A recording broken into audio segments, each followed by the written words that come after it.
Welcome to Fresh Economic Thinking with Cameron Murray, where we explore economic ideas from a fresh perspective. That's brilliant. All How's right. that? How's that? Well, welcome everyone. We've got Cahal Moran, guest voiceover, plus excellent guest economist for the podcast today. Cahal, welcome to the show. Thanks for having me on. We're just using that as the intro, so Yeah, let's yeah. get straight into it. You're known as Unlearning Economics all over the internet.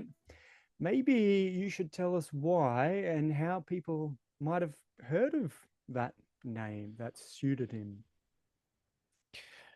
I chose this pseudonym a very long time ago when I was an undergraduate, and I was still pseudonymous. I didn't tell anyone my name, I didn't show my face.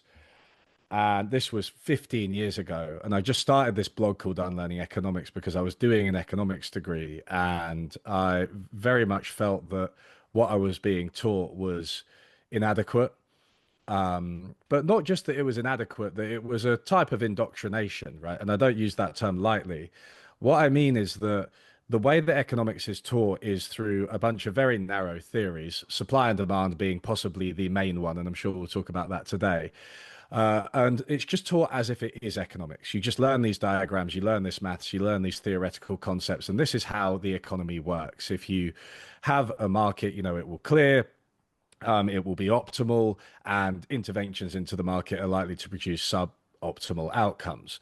So I think that there was just this learning by rote and this unquestioned dogma at the heart of economics. And so when I said unlearning, this is what I wanted to unlearn because I do find that even when people kind of are interested in hearing about another perspective or something else, if they've been through this education, it's actually quite hard to dislodge this type of thinking. Supply and demand is one, comparative advantage and free trade is another. Generally speaking, just the idea that we're sort of atomized, optimizing agents is deeply ingrained. Sorry, I'm going to sneeze. Oh, That's you. sorry.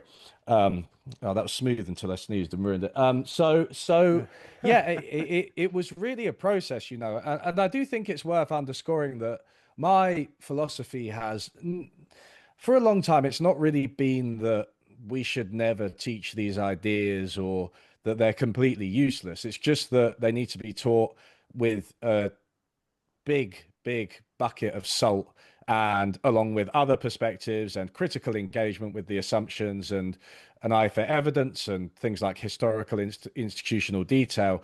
I think we need a completely different way of approaching economics because it's just been far too rigid, and that's why I wanted to escape it.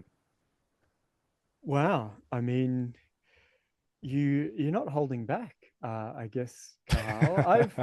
You know, I've thought similar things for a long time, and I guess I should share some reflections after, being in the economics profession probably 10 to 15 years longer than you have, that economists are pretty bad. Other social sciences are also bad.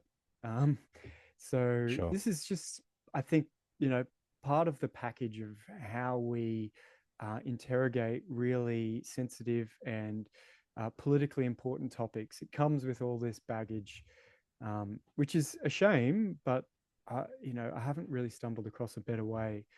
People should know also that you wrote a book after your undergraduate degree, such was your frustrations with some of your fellow students. What was the story behind that? So I wasn't the only person who was having these thoughts. And for context, this is 2011 when I started studying. So in the wake of the 2008 financial crisis and at the height of the Eurozone crisis, these were the reasons that many of us chose to study economics and we just didn't learn about them. So a bunch of students who were thinking along similar lines to me formed the Post-Crash Economics Society, which aimed Mm. to change economics education to get it more grounded, more realistic, less theoretical, less dogmatic, and so on. We actually had a number of successes in the sense that we got like media coverage in The Guardian and across the world. There were similar movements that sprung up all across the world independently, I should add, but that was given a boost after we became international news. We had a whole bunch of meetings with the department, with other economists who were designing new curricula, and we did, there have been some changes, I think. Maybe not exactly what we would have wanted, but there have been some. But one of the things that we did was write this book called The Econocracy. So, I mean, me, Zach, Ward Perkins, and Joe Earl are on the cover. It is kind of a book that came out of the whole movement, the Rethinking Economics movement, as it came to be known. And we investigated the curricula at 7 Russell Group universities, which are like the top tier in the UK. And we found that they really lacked in critical thinking, real world applications. There was a lot of memorizing theories by rote and regurgitating them. There wasn't very much in the way of empirics, and not one university did well. I think LSE and Manchester did particularly badly, but they were all pretty bad. And we said at the time, it's not an exaggeration to say you can go through an economics degree without once being asked your opinion. So Mm-hmm. that was a book which I think sort of served as a rallying cry for our student movement, and served to give some kind of hard evidence that what we were talking about was actually true. Yeah, I was just looking around before. I do have a copy of it on my bookshelf. You We got it actually somewhere. we met virtually when you started blogging as Unlearning Economics back in the post crash days. So you've since done a PhD, and now I would say you're one of the few big name PhD economists YouTubers now. Where should people find you on YouTube right now? So it's still Unlearning Economics, the Unlearning Economics YouTube channel. I started this during COVID, like a lot of people. I started a YouTube channel or a podcast during COVID, when I had really nothing better to do. But yeah, I wanted to bring some economic ideas to a broader audience. And one of the things that I didn't mention about the student movement was that we were also concerned with public education and democratizing economics and how insulated economics is.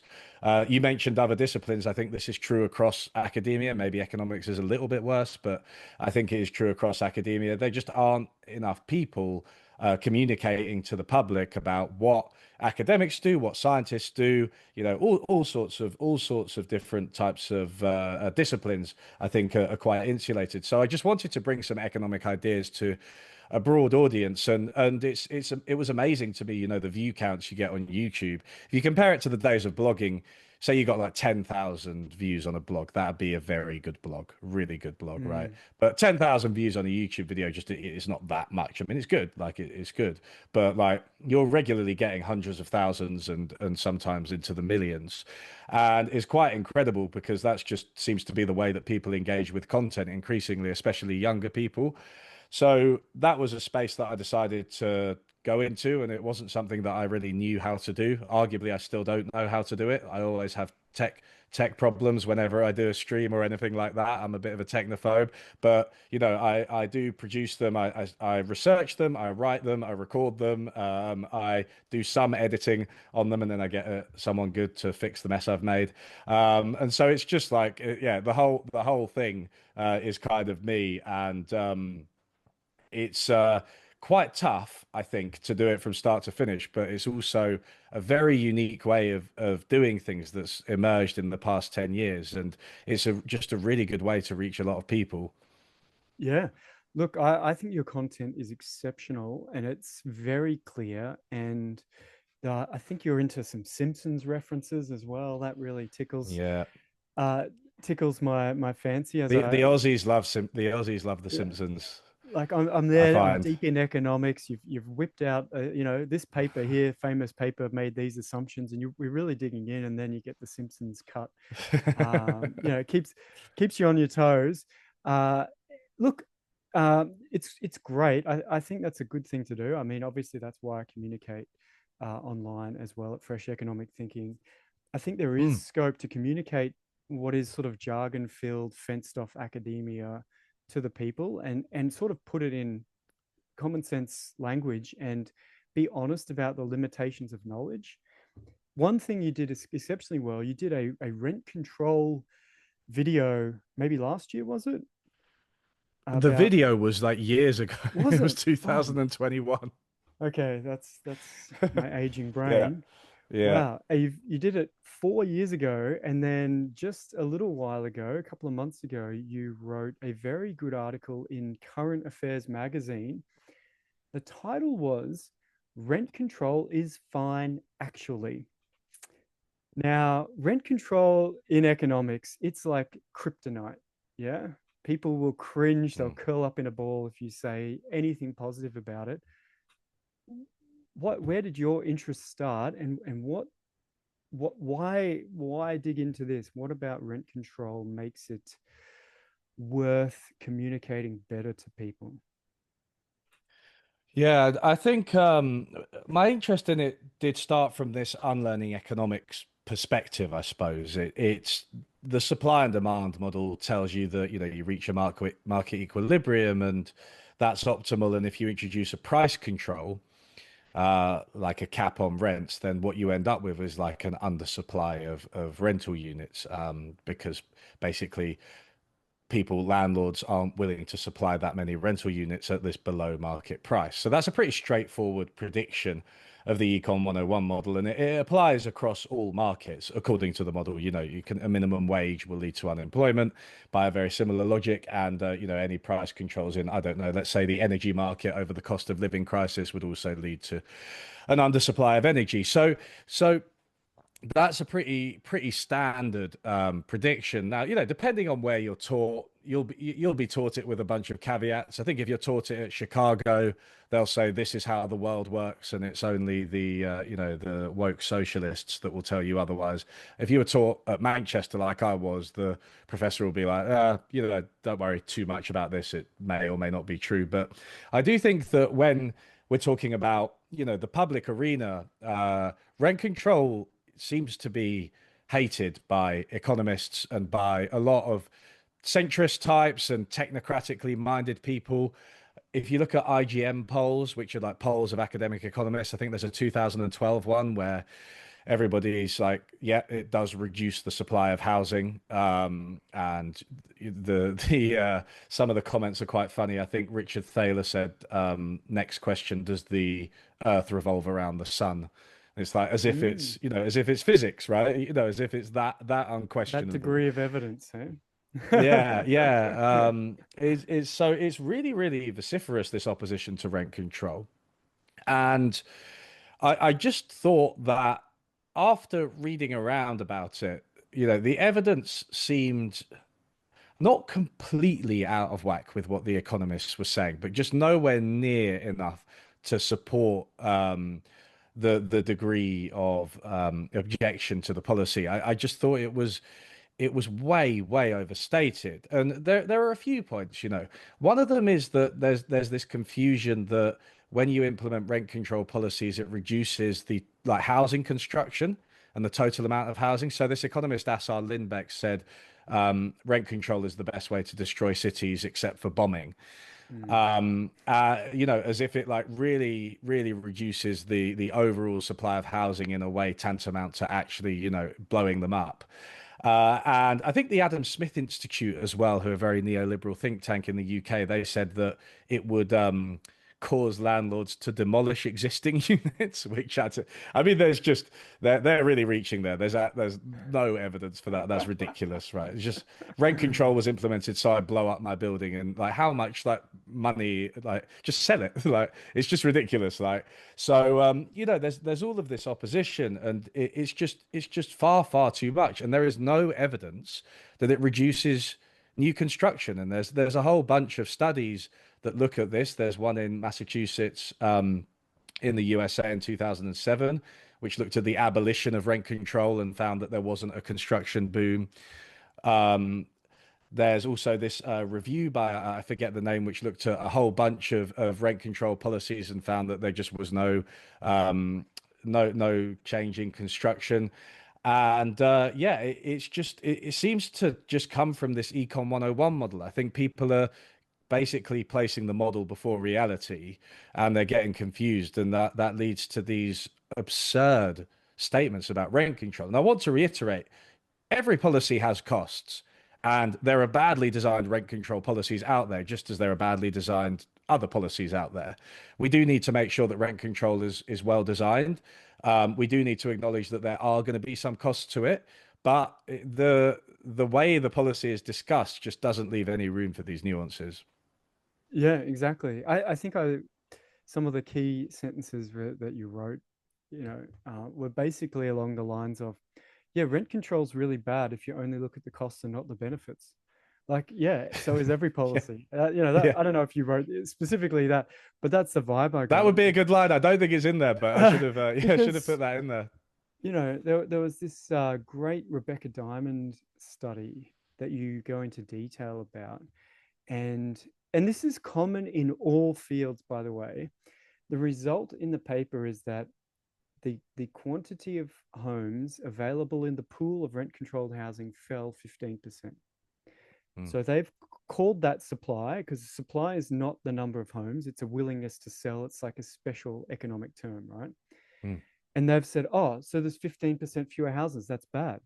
And nowhere did we get to the point that further down in the study, they go, oh, yeah, like 8% of them were renovated and improved, and we built more Yeah, houses, and 7% of them were shifted out of rent control into, or were sold to private owner occupiers, which is also something we think is desirable. So we've got sort of two desirable things: renovating houses and getting higher home ownership. And we join them together and say, no, that's a bad thing now, because that's less supply of rent controlled housing. And I'm like, that is so um what's a what's a good word? I'm drawing blanks. It's just such a deceptive way to yeah. represent the I was going to nuanced, say that. yeah, hey, you do this Dishonest. policy. It's dishonest, yeah. You do this It, policy, it, it people is, yeah. react by X and Y. X and Y is both good and bad. And this is the net effect. But no, it's like, oh, supply falls for 15%, the city's destroyed. And anyway, what do you make of that?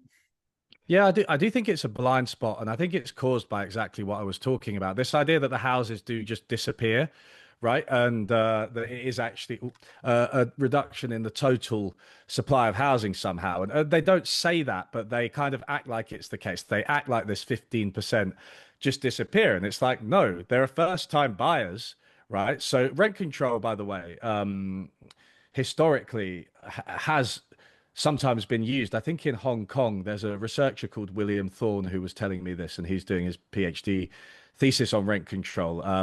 But in Hong Kong, early days, rent control was basically used just as a way of encouraging home ownership. It was Yeah. like because they're going to sell. No, it was basically saying, you can't really rent except at a heavily discounted rate, so sell it to someone so that they'll buy it and then they can own a home. Yeah, you can And go and that's just invest your missed. money elsewhere. This is exactly Yeah. what happened in Australia with the Second World War rent controls. They were sort Mm, of kept on afterwards to sort of say, hey, you should sell those homes to owner occupiers, because we're not letting you earn anything else from rent mm. for quite a while. And it was a real part of that huge boost. Um, yeah, so the so there's this sort of weird dishonest representation that 15% of houses are what burnt to the ground suddenly, when actually it was just a reorganization of ownership structures and Can investment. I add something else as well, which is Yeah, that so the ownership, I think I forget which way around it was. Like maybe 7% went to owner occupiers and 8% were redeveloped into non-rent controlled housing, or the other way around. But roughly half and half, yeah, right? Of this 15%. And the ones that went into housing that was still rented but not subject to the controls, right? This housing, because of the way that rent control policy is designed in the modern age in San Francisco, but also elsewhere, landlords had to reinvest and renovate it. So they had to improve the quality of the housing through investment in order to justify escaping the rent control. yeah, And this is a complicated effect. Again, I want to stress I don't have all the answers here, but it seems to me that that is an intended consequence of the way rent control policies are designed today. What you're saying is you want to jack up the rent. Okay, well, do something. Mm. Sort the apartment out, improve it. And then so that's an intended consequence. But there's this notion that like all of these are just unforeseen, unintended consequences. The homes disappear down a black hole. It's a bad policy, and we just don't really consider these questions of whether some of these outcomes might be desirable. Yeah, I'm totally with you. We get that a lot in housing because, I've been doing a lot of housing research lately. One thing people say, so in Victoria, in Australia, they increased land taxes on investor landlords. And the consequences of that were exactly like rent control. It decreases the net incomes to investor landlords. And so some of them choose to sell and invest their money elsewhere. And the lobbying was fierce. It was like, oh, the supply of rentals is going down. Look at this, um, totally oblivious to the fact that the only way to get higher home ownership is to switch the houses that aren't being bulldozed from being owned by landlords and rented by a household to being owned by that household. It's the only Yeah. way. And Yeah. we just sort of pretend that no, we can do this other magic thing where we have higher home ownership and more landlords and rental homes as a subcomponent of the total. I'm like, you can't have both. And it's this weird sort of picking and choosing things I like and ignoring the other side when, the good thing about economics is we're meant to be trained not to do that, right? We're meant to Mm, be trained to look at trade-offs and the costs and the benefits and all mm. the effects. But I feel like there's a real strong social signal here. Would you say rent control is one of those things in economics where, if you say it's fine, actually, it makes you a heretic, it puts you outside the Yeah. club. Have you Oh, I'm found? definitely. Yeah. I'm definitely outside the club. I mean, do you know Dan Davies, the economist? He wrote a book called The Unaccountability Machine. I He know blogs the at name of Crooked the book. Timber. Yeah. Yeah, yeah. He's always good for a quip, and in his book he says that he thinks that the term economist, is a bit less like physicist and a bit more like Trotskyist. It's kind of an Oh. ideological commitment, right, rather than it is a sort of a type of science or even a discipline. So I think that's true, right? And there are a few ways that you affirm your allegiance to this club. And one of them is very much, I think, being against rent control and price controls in general. I think sometimes these days economists would make an exception for the minimum wage. I think the weight of evidence on that is that it really doesn't reduce unemployment, contrary to the Econ 101 model. And David Card, who pioneered that, won the Nobel in 2021. I think that battle's kind of been that battleground's been conceded by economists. They're like, okay, the labor market's different, but still, price controls anywhere else, I don't think they'd really be happy with them, and that's like something that it makes you a non-economist. And I actually think so. Isabella Weber, who was Yeah. arguing not for rent controls, but for price controls in the energy During market in COVID, particular was it? during the cost of living. Yeah, Yeah, yeah, exactly. yeah. Yeah. So it was I think it was his name, Alan Sanderson, one of the Chicago economists, put her statement from the guard in a Guardian article saying the government should introduce price controls in one of his exams, and it said, how would a real economist respond to this? Wow. Yeah, look, it's totally, and I get it. We're all guilty of pretending we don't have biases and prejudices Sure. and that we're the only ones. But putting that to one side, it's pretty easy to point out that economists love rent control as long as it's the price of money. And we have the central agency called the central bank, the Bureau of Price Setting. Those guys meet once a month and they regulate the price of money. But all the other prices, no, no, no, that would be the wrong thing to do. I'm like, you Yeah. guys love it if you set the prices. That's basically, what it boils down to.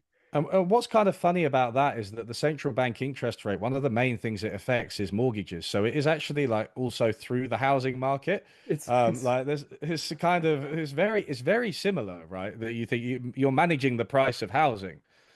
Yeah, well, one thing that's pretty standard result in the literature, but people don't want to accept in the public conversation, is that all the inefficiencies of rent control arise from basically people living in houses they're too poor for, where other people would have paid more and swapped houses. The argument is, well, you should have, the price should have gone up on you, and you would have moved somewhere else, and someone else would be better off living where you are, right? This Yeah. allocative efficiency argument. But that's true of home ownership too, right? If I lock in a 2% mortgage in the US for 30 years and I have a rent controlled, you know, interest Mm, rate, I'm not fixed rate, leaving yeah. my house either if the No, price changes. And that's it's true. allocatively inefficient. So the whole 30-year fixed rate mortgage thing in the US is literally just rent control for home ownership in the US. And no one cares. No one thinks it's destroying cities. They all think it's the greatest thing since sliced bread, right?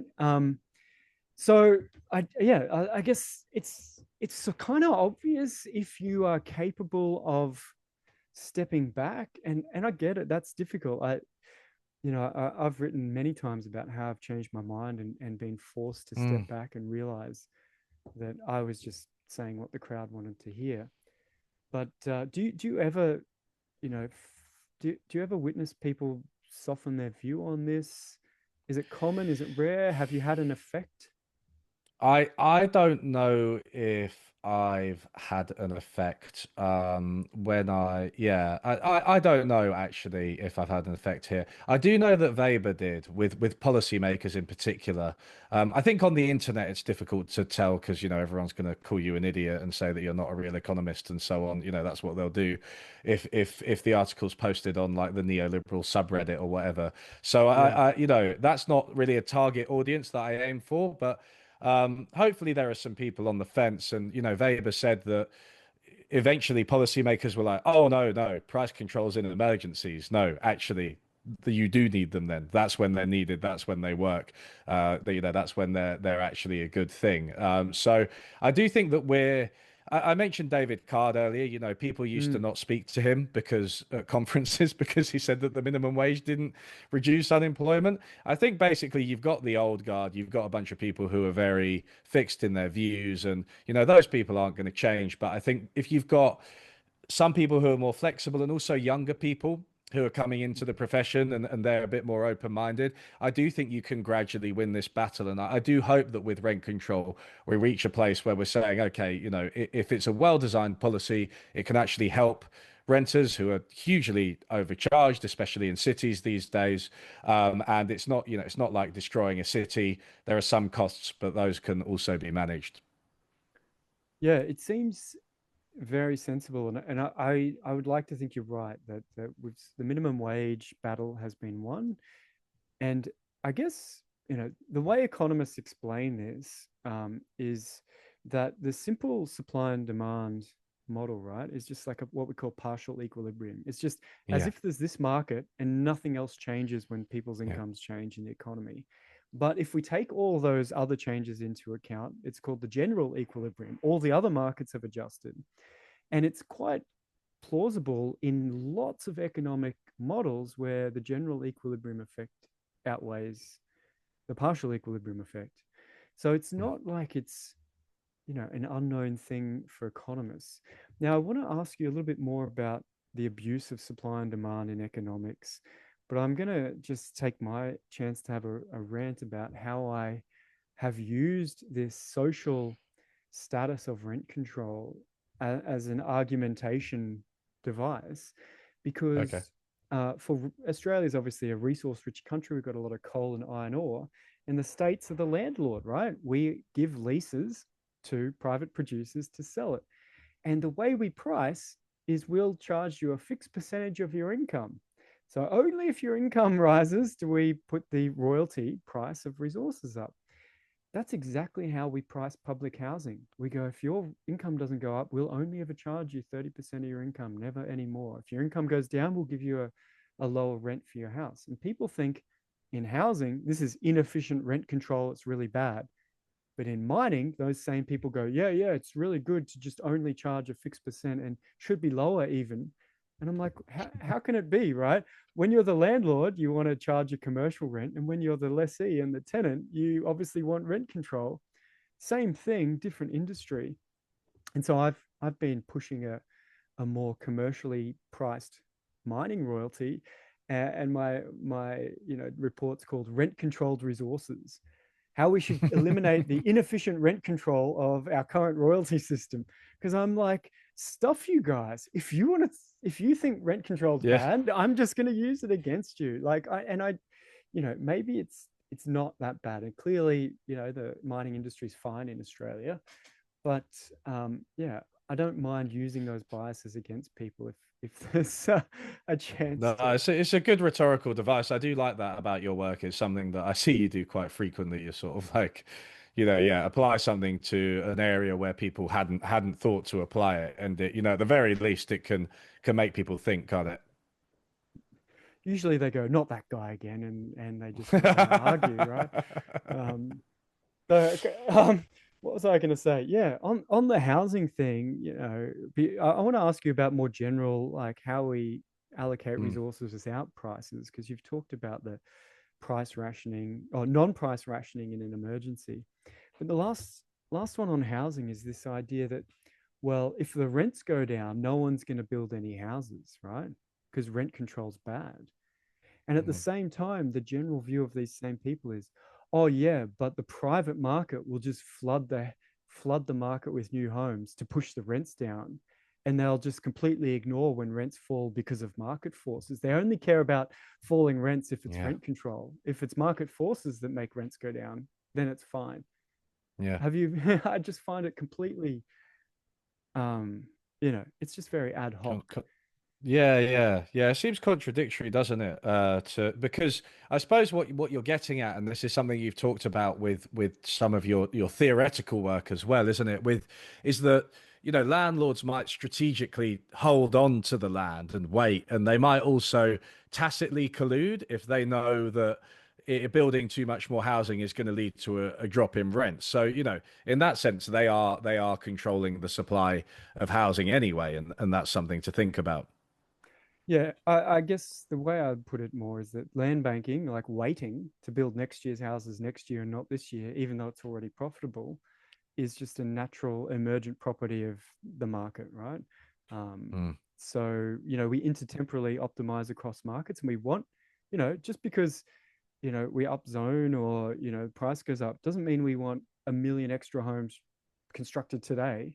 We want them actually built over a period of time. And so someone's got to Mm. wait. So yeah, that's definitely a similar thing. What about non-price rationing? Economists are very averse to this, and I think we had a Mm. conversation quite a few years ago about writing something about all the important things in Yeah. society where we think it's normal to not use prices, but for some reason, if we suggest that when price rationing is normal, we think it's a weird to get rid of it. And then when non-price rationing is normal, we think it's weird to put a price, like Yeah. tolling existing roads, putting a price. Everyone gets really upset. Mm. Um, have you put any more thought into that since it was probably I, many you years know, ago I, we I forgot. Is one of many things I've promised to write with a co-author, and then and then not done. But it is, it is. There are so many things, within households and within the family, within workplaces, a lot of public services, a lot of nature things that these are not rationed with prices, right? And it's something that also rationing with prices is something that emerged, a few hundred years ago, really, as a widespread phenomenon, the market economy. So it's something that's like relatively new for there to be a price on a wide variety of things. But you're right. Every time a new thing is suggested, you use the example of toll roads. I think organs is a very Hmm. politically salient one at the moment. People are sort of debating whether or not you should be able to but pay for someone's kidney. And we do get these massive political debates over whether or not something should have a price applied to it. But equally, I think because of the basic Econ 101 logic, once a price has been applied to something, there's this market that's emerged in it. There's powerful actors who have maybe gotten rich from it. There's this whole economic ideology around it, and things are apparently being distributed efficiently within that market, and therefore intervening into that market or abolishing it even would violate it. So yeah, I mean, I don't know how we go about addressing this kind of bias. It's just one of those things that I think what people are used to, they tend to assume is eternal and natural.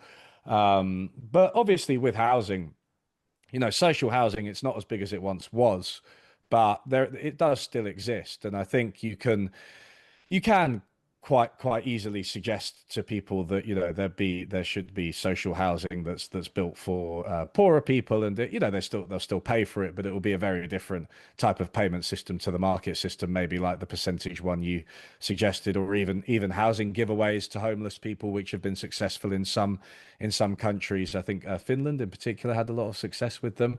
So I do feel like we can win that battle on the, build houses and provide them for people. And it's funny that we're talking about rent control, because I do want to say rent control, I like the debate and the controversy that it creates. And also I think that, having just had my own rent jacked up by about 30%, I do think it would be very good for a lot of people, but it's not my number one housing policy. I think building houses for people and providing them to people at below market rates or even for free is absolutely my number one housing policy. I think that's, I can't Mm. stand the level homelessness has gotten to in my country, and the lack of housing that's there for people who need it. So that would absolutely be my priority. Yeah, well, that's where I get to in the book. Um, I'm like, Yeah. if you think you've got the wrong number of houses at the wrong price, there's nothing stopping you building houses and charging any price you want. And yet, when our politicians sort of get up there and go, we've got the wrong number of houses and they're the wrong price. Oh, so do you want to build any houses? No, no, no, we won't do that. Oh, do you want to regulate the price? No, no, no, no, we won't do that. I'm like, oh, okay, what are you going to do? Oh, we're going to remove some taxes on our mates Mm. who've been land banking. I'm like, come on, like, I'm pretty cynical at the best of times, but this is just extreme. I might want to.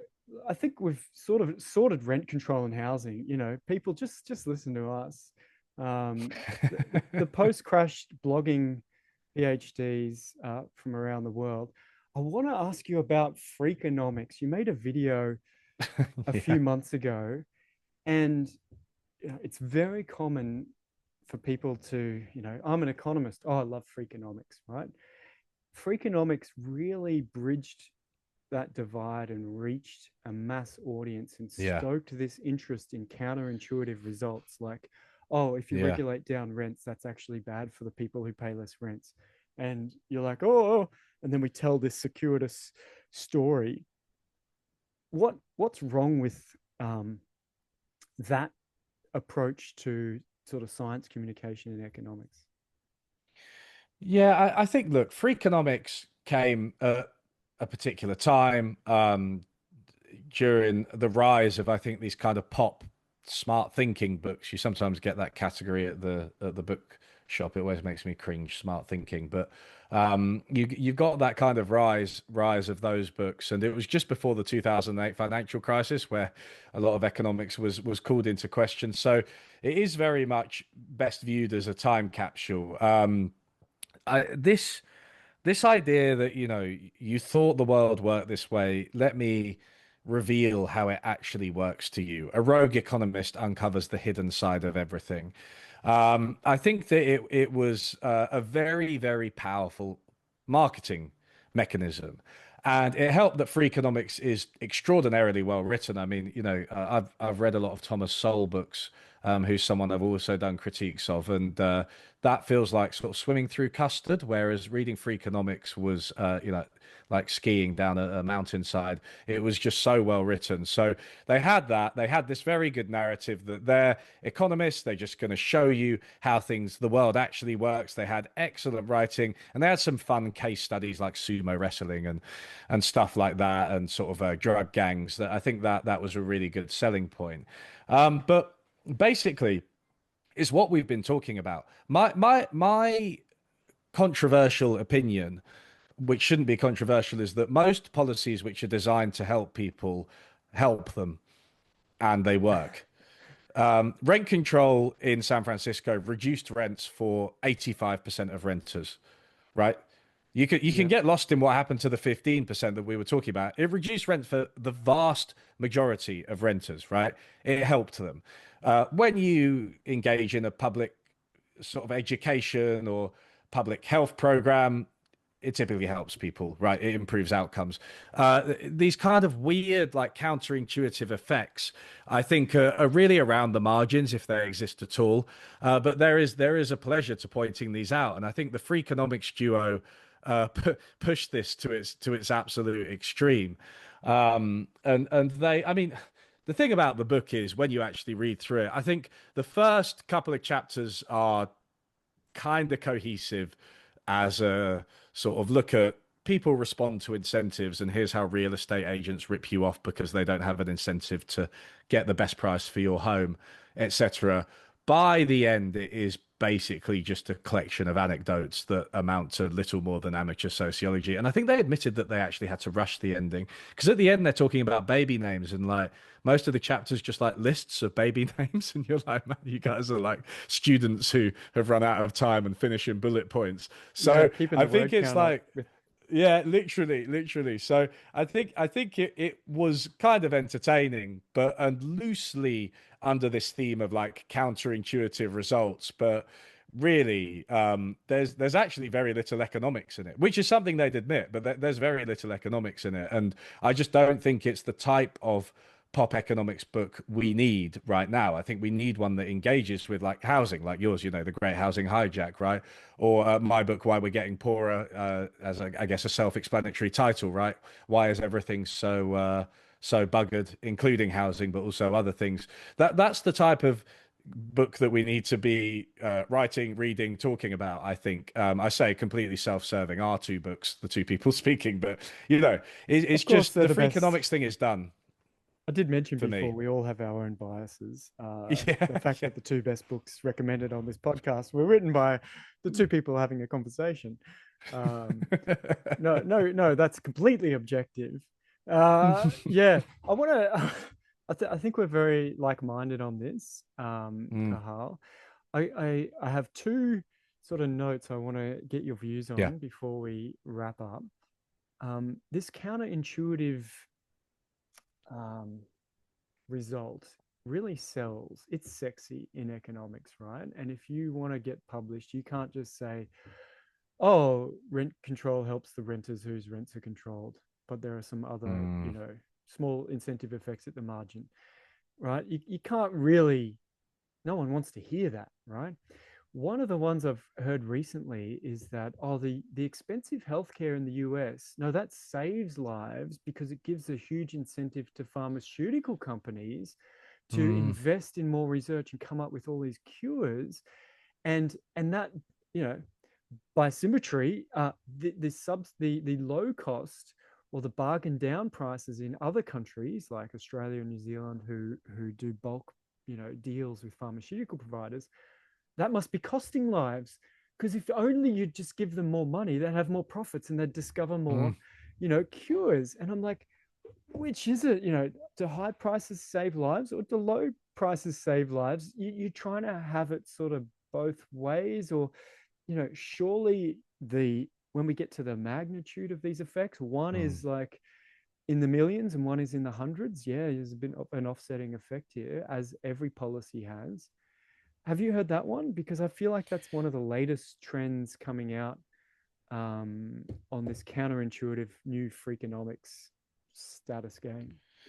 Yeah, yeah, interesting. I think that it's funny because clearly if you raise the price for anything, then you can in principle fund more of that thing with the revenues, right? So that would apply equally to drugs, but also to housing. But maybe if book prices were doubled, that would fund a lot of research yeah, a lot of investment into books, and we'd have more books or better books or whatever, right? So the fact that, okay, maybe some of it does save lives, right? But that doesn't seem like a justification, because the question is whether it's worth the cost. Like you said, Yeah. it's worth the cost of, what is it, 10% of people in the US just don't have health insurance, and for everyone else the premiums are pretty high, and it's a it's a crazy thing to hire someone in the USA, because you have to sort out their healthcare plan, and that's not really something you have to worry about here, and maybe a little bit in Australia, but nowhere near as badly. So all of those massive costs, it's like, yeah, again, you're just looking at the counterintuitive side. You're saying, Mm. oh well, there are actually some benefits. It's sort of like the opposite of what we said about rent control at the start, Yeah. right?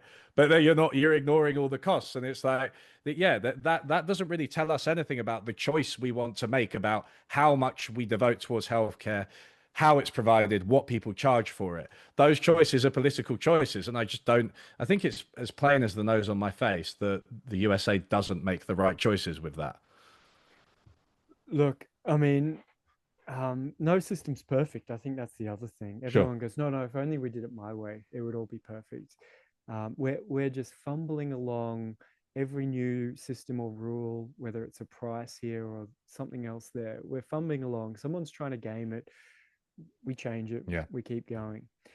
So the last thing, while we've agreed vigorously for 45 minutes, let's see if we Yeah. can still agree vigorously on supply and demand as like this, um, you know, it's like, what do I call it? Like a totem, A totem. Yeah. there's that famous paper Shibboleth. about the, yeah. What's your take on the supply and demand? So I'm actually writing a series on fresh economic thinking, like what the hell is supply and demand? Because I'm like, yeah, of Mm. course it applies to housing, but you can't just ad hoc your way through. Oh, I feel like today the number of ads on the real estate website, that's supply. I feel like today the number of houses built pre 1990, that's supply. Today, I feel like the number of rental homes, that's supply. You can't just ad hoc your way through it. Yet Mm. the way we're taught is sort of to do that, isn't it? Like we're sort of trained to reduce every new problem to where's the supply and demand curve? Where are Mm. we? What's your view on that? Is there a better, more useful way to use the principle that if someone values something more than someone else who has it, that they can find each other and trade, and trades happen when they're willing to buy and they're willing to sell. Like that's a good insight. Is there a better Yeah. way to use it, or do you think, does this come back to the education? Help me, I'm confused. I Yeah. want Yeah. everyone to Yeah. think about it I better, and think, I want to pick your brain. yeah.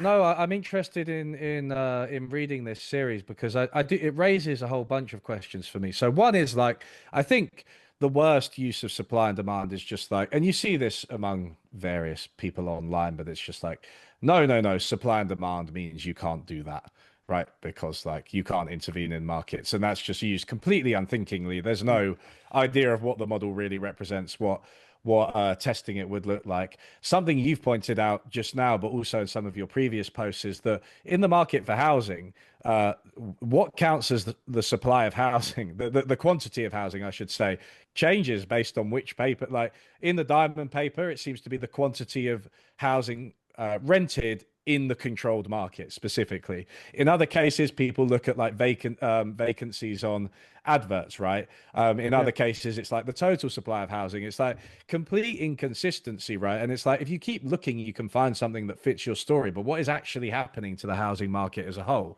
I don't think you can understand that with a partial equilibrium model.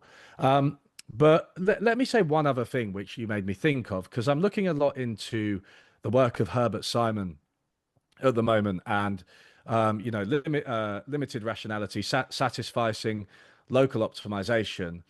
And I'm sure you're aware that some of these results for supply and demand and market clearing are actually quite robust if you go into the theoretical literature. You can run experiments with people and they seem to settle at a supply and demand equilibrium.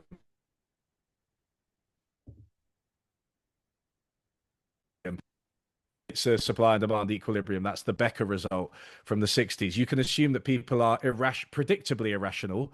That's one of Dan Ariely's papers where they've got a bunch of biases that we know are true. You still get a kind of supply and demand result. It does seem to be an emergent phenomenon, right? Now, that actually tells you, crucially, the difference between this and the cruder version is that it doesn't tell you anything about welfare. It doesn't tell you anything about whether that's actually desirable. What it says is that buyers and sellers somehow managed to come to an agreement. That's compatible with homelessness, right? But it is an interesting result theoretically. And I think the shame is that there's such interesting stuff and it stretches through, computer science, evolutionary biology, economics, psychology, how markets work and how it relates to phenomenon like evolution as well, because there's some similar logic there. And there's so much interesting stuff you can do with simulations as well and investigate it. If you just get rid of this ideological commitment that what you're finding is somehow directly relevant for policy and it tells you what's going to be the best and what's going to be the worst. If you investigate it as like, no, how do markets work? That something like supply and demand seems to be happening across a wide variety of domains. But what are the details? What are the caveats? What are the nuances? I think that is so interesting, and I really love looking into it. And sadly, we lose that when we're just like, rent control bad. Yeah, that's very similar to how I see it.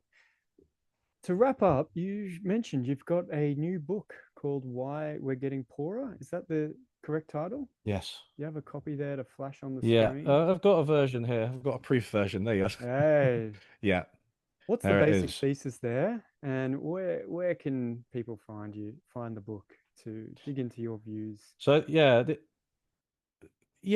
economy hasn't been working for the average person for a very long time. I think it's very influenced by living in the UK. We've had 15 years of austerity and incompetence under the Tories, and now we've got Keir Starmer, who doesn't seem to be much better. The nation has felt like it's in decline, but I do think it's something that people share across the world as well. Just this feeling that, things like getting on the housing ladder, starting a family and settling down. Employment seems to be much less secure, and we seem to lurch from crisis to crisis. You got 2008 and Occupy Wall Street and the Eurozone crisis. You've got like 2016 Trump and Brexit, all these political shocks, and you've got COVID, obviously, but then post-COVID, we had the supply chain crisis and the cost of living crisis. We've got Russia invading Ukraine. We've got Israel and Gaza, right? All of these things, and it just feels like we've entered a much more difficult world where not only is the cost of living going up for a lot of people, there seem to be direct threats to the stability of the world we live in, and that they seem to happen every year, and each one seems to get worse and worse. I haven't even mentioned climate change, but so if you want to have a look at that cheery picture, then you should get my book. So I should say it's an optimistic book. I believe that there are solutions to these problems. I think that the world can be much better. I think that there are many situations where we can pursue much better economic policies that tackle things like the ridiculous levels of inequality we see and the dominance of the super wealthy, that tackle things like climate change, that fix the housing market. There are many problems, but I think there are even more solutions. So I am quite optimistic about this, despite the title of the book and everything I just said before. Well, look, I'm generally optimistic as well, and I think we're humans. We do, at the end of the day, want what's best, and we will, when things get bad enough, try something different, and through trial and error, incrementally improve. Yeah. Cahal, I appreciate your time. I appreciate digging into the economics profession, some of the mythology, trying to straighten things out. I recommend everyone going to Unlearning Economics YouTube channel, watch some of the terrific videos. Mate, thanks for your time. I'm looking forward to your next video. Yeah, thanks so much, Cam.